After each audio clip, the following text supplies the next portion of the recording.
Hello and welcome to the Property Watch, your weekly soundbite on the property industry here on the Costa Blanca with our house doctor, Sean Dodson from Distant Shores. Sean, thank you very much for joining me again today. Now, last week we looked at Algorfa. We're going to go this week into a bit of a outlying area, Low Crispin. Yeah. What's the history on Low Crispin? Low Crispin is in Algorfa. It's under the Ayuntamiento of Algorfa. It was built purposely for the massive influx of expats. It's a custom-built urbanisation. It's about 5 years old now. Villas, quad villas, no apartments at all. It was all quad villas, semi-detached, or, you know, because that's what we like when we come over. You know, we like our little castle on its own. Yes, very much. So it's about 5 years old. Yes. In Algorfa, Yeah. But on the outskirts. Yeah, it's right on the edge of the boundary of Algorfa, but 5 minutes from Casada. Okay, so what properties have you got on there? What are the prices like? Well, originally, 5 years ago, there was nothing really on there for less than 180. So 180,000 euros was your starting price. Now on there, we're looking at about 90,000 for a starting price on Low Crispin. Good gosh. Okay, so give us an example of one that you've got. Example on there, 3-bed, 2-bath, quad house, air-conditioned, landscape gardens, room for a pool, 99,000. That's incredible when you think about it. It is, considering 189,000 would have been the purchase price. So what type of people are buying on Low Crispin? Well, predominantly before, off-plan, because it was a field when everyone came to buy in the first place. It was predominantly British, Irish, but predominantly British. Mm-hmm. Now, because the prices have dropped, it's getting a lot more Spanish, Scandinavian, German, across the board now. So it's becoming more multinational. That's nice. Yes, it is. Because Casada's very international as well. Yes, they've got exactly. the Norwegian school, haven't they? That's it.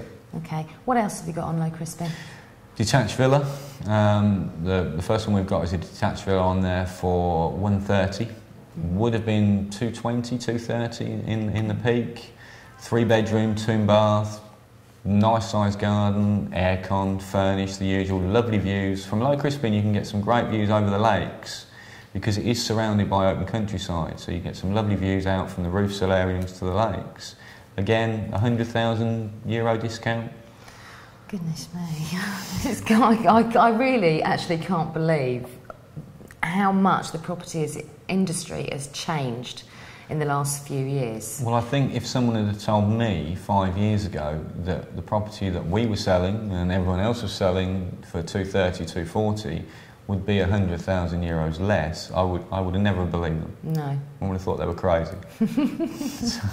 So give us the last example that you've got on Low Crispin at the moment. The last example is a big detached villa. It's a 200 square metre build, which is a really good sized villa. That's great huge. sized garden, room for a pool, good views. This one is a bank-owned property, a bank repossession, or foreclosure as some people call them. Mm-hmm. It was 289,000. It's now available for 150,000 from the bank. Goodness me. Does that mean you'll actually get a mortgage on that one if it's from the bank? With the bank, they will offer you more or less 100% finance if you wish. That's why a lot of people are choosing to use agents who deal with banks, because you don't need as much as a deposit for one thing. And you can just transfer the mortgage into your name in a lot of cases, which saves you on a few fees, set-up fees for mortgages, etc. Talking of sort of fees, we've actually had, thanks very much to Andy Jones from Torrevieja, who actually emailed us in, and he wanted to know, Sean, what are the taxes that you have to pay when purchasing a property here? Well, the actual tax the government claims is 7% on a resale property. It's property transfer tax, so it's 7% of the value of the purchase. Right. If it's a new property, it's recently gone up from 7% to 8%, and that is EVA, which is VAT to us. VAT. So 7% on resale, 8% on new. Hope that's answered your question for you there, Andy. Now, Sean, I know there are a lot of properties on the market, so there's a lot of competition out there. How do you get your property to stand out from everybody else's to sell your property? Well, first and foremost, it's price. In this market, it has to be a good price. You've got to forget really what you paid for it, ignore that, and it's market price. It's a comparable. The same as in the UK, it's a comparable price. So it's got to be attractive on the price. That's the first thing. Mm-hmm. If you can't make it overly attractive on the price, you've got to do all the little things that we're all taught to make the house attractive. People's first impression is the most important one. Mm. When you're coming into a property from the road or outside, make it attractive, clear the clutter up, don't have things laying around in the garden. When people walk into the house, again, no clutter. If you've got dogs, not everybody loves dogs. No, they don't all like dogs and cats, do they? No. Get rid of your pets for the day, I think. Yes, I mean, as friendly as most of them are, we don't all want to be climbed over, and it does put some people off, you know.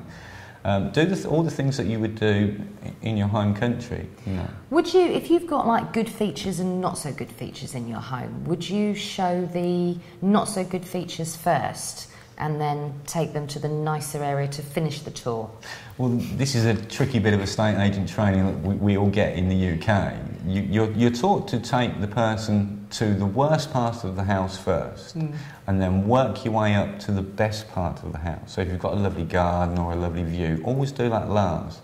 Because the trick is, by the time they've seen the best part, they've forgotten all about the worst bit. Sean, that's really good advice. Thanks very much. Now okay. I can see why I've called him the house doctor. Don't forget, if you'd like Sean to answer any of your questions, you can email us at office@soulproductions.tv and you'll be happy to answer them, won't you, Sean? I will. Thank you very much. You're welcome. Till next week, take care. See you soon.